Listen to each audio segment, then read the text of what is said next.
Guys, Mark Ferrasci, Protect Dog Training, and Bruno out at the park. Now we're going to start working on our second turnoff. So we already got the first turnoff. Remember, we've got that pretty well conditioned. He understands it for the most part. We'll just start increasing what we expect of it, going into tap taps instead of constant correction. Also giving the dog, talking about the first turnoff with the dog returning to me right now. Bruno, good.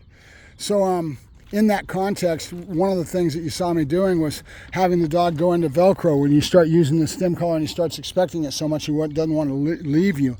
So what you've got to do to handle that is you've got to balance it by mixing things up properly, giving him the chance to have a good free hunt and have that freedom without having to expect that he's going to be called into you, and let him have that freedom. And then the other one is to stop doing it every time.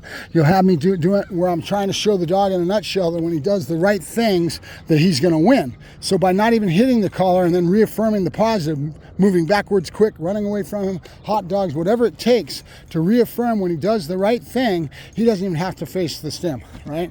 And it's not because he's worried about it, it's because he understands it.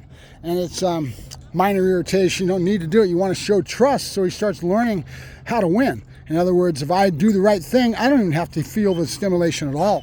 Right? So that's kind of where we're trying to get the dog. Now this is a second turnoff. He doesn't understand it. I'm going to say hup, and I'm going to try to do it from a little bit of distance. If I do it right on top, he's seeing all my body language, and he's going to obviously go up on the table. Again, this is something that he knows very well because it's in my whole process of building the dog. So up under the table is something he's very familiar with.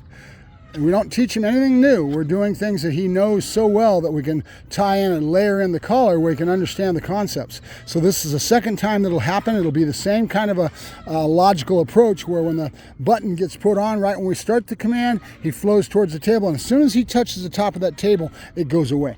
Okay, so it's kind of a hot and cold type of thing. It doesn't mean that it's got to be hot. It just means that it's going to be just enough that he can feel it, like we're on a 4 again, right? And then he'll jump to the table. I'll let go of it, a lot of praise, a lot of winning, and I'll reaffirm the same concepts that he already did with the first turnoff with this turnoff. When you do the right thing, the stimulation goes away. That's the first thing we need to build in is the understanding of the collar, right? So that's what we're working on. All right. I can't film it, guys, because I have no tripod, so I apologize for that, but we're going to be pushing him away from us on this one instead of pulling him back towards us. Talk to you later. Second turnoff onto the table. Talk to you later.